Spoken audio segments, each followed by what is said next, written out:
ನಮ್ಗೆ ಶುರು ಮಾಡಕ್ 10 ರೂಪಾಯಿ ಕೊಟ್ರೆ ನಿಲ್ಸಕ್ 100 ರೂಪಾಯಿ ಕೊಡ್ಬೇಕು. 200 ರೂಪಾಯಿ ಕೊಡ್ಬೇಕು. 200 ರೂಪಾಯಿ ಕೆಲವು ಸಲ ಅಂಡರ್ ಎಸ್ಟಿಮೇಟ್ ಮಾಡಿ ಅಂದ್ರೆ ಬಿಡ್ರು ಆಯ್ತು ಅಂದ್ರೆ ಬಿಡಲ್ಲ ನಾವು. ಏನಿಲ್ಲ, ಇಬ್ರು ಒಟ್ಟಿಗೆ ಇದ್ದಾಗ ಎಲ್ಲೇ ಇರ್ಲಿ, ಅದು ಏನಾದ್ರೂ ಆಗಿರ್ಬೋದು, ಕಲೀಗ್ಸೋ ಫ್ರೆಂಡ್ಸೋ ಪಾರ್ಟಿನೋ ಎಲ್ಲೋ ನಗಿಸ್ತೀವಿ.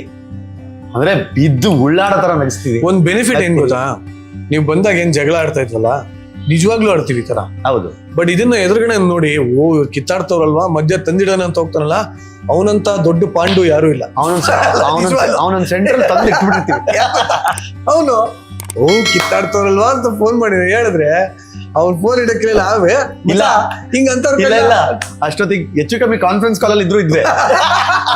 ಕೇಳಿಸ್ಕೊಂಬಚ್ಚ ಏನೋ ಹೇಳ್ತಾ ಇದೆ. So that's the benefit.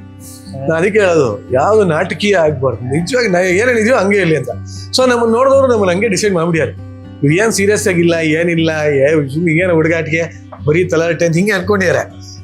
But ಆಗ ಅನ್ಕೊಂಡವ್ರೆಲ್ಲ ಪಾಪ ಮೆಸೇಜ್ ಹಾಕ್ತಾರೆ, ನಿಮ್ಮೆಲ್ಲ ಕೆಲಸ ಕೊಡಿ, ಗ್ರೋತ್ ಚೆನ್ನಾಗಿದೆ, ಏನೋ ಪ್ರೋಗ್ರೆಸಿವ್ ಆಗಿ ಮಾಡ್ತಾ ಇರಾ, ಎಪಿಸೋಡ್ ಚೆನ್ನಾಗಿದೆ, ಓ 1 ಲಕ್ಷ ವ್ಯೂ ಆಗಿದೆ, ಇವೆಲ್ಲ ಅವನೇ ಕಮೆಂಟ್ ಹಾಕ್ತಾರೆ.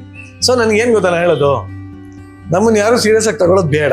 ಬೇಜಾನ್ ಜನ ಪಾಂಡುಕ್ಕಿದಾರೆ ಅಂದ್ರೆ ಊರ್ ತುಂಬಾ ಬಂದವ್ರೆ ಹೋಗವ್ರೆ ಇದಾರೆ. ಡೆಸ್ಟಿನೇಷನ್ಗಳು ಅವ್ರದ್ದು ಬೇರೆ ಬೇರೆ ಕಡೆ ಸೆಟ್ಲ್ ಆಗಿದೆ, ನಾವು ಮಾತ್ರ ಇಲ್ಲೇ ಇದೀವಿ. ಬಟ್ ಇಲ್ಲ, ಕೆಲವೊಂದಷ್ಟು ಜನ, ತುಂಬಾ ಜನ ನಮ್ಮನ್ನ ತಿದ್ದಿರೋರು, ಒಳ್ಳೆಯವರು ಬಂದಿದ್ದಾರೆ. ನನ್ನ ಏನ್ ಮಧ್ಯೆ ಆಲ್ಮೋಸ್ಟ್ ಒಂದು 3-4 ವರ್ಷ ನಾವು ಮಾತೇ ಆಡಿಲ್ಲ. ಸೊ ಅದ್ರ ಮಧ್ಯೆ ಒಂದಷ್ಟು ಸೇತುವೆ ಆಗಿ ಇನ್ನೊಂದಷ್ಟು ಜನ ಬಂದಿದ್ದಾರೆ, ಮಾತಾಡ್ಸಿದ್ದಾರೆ.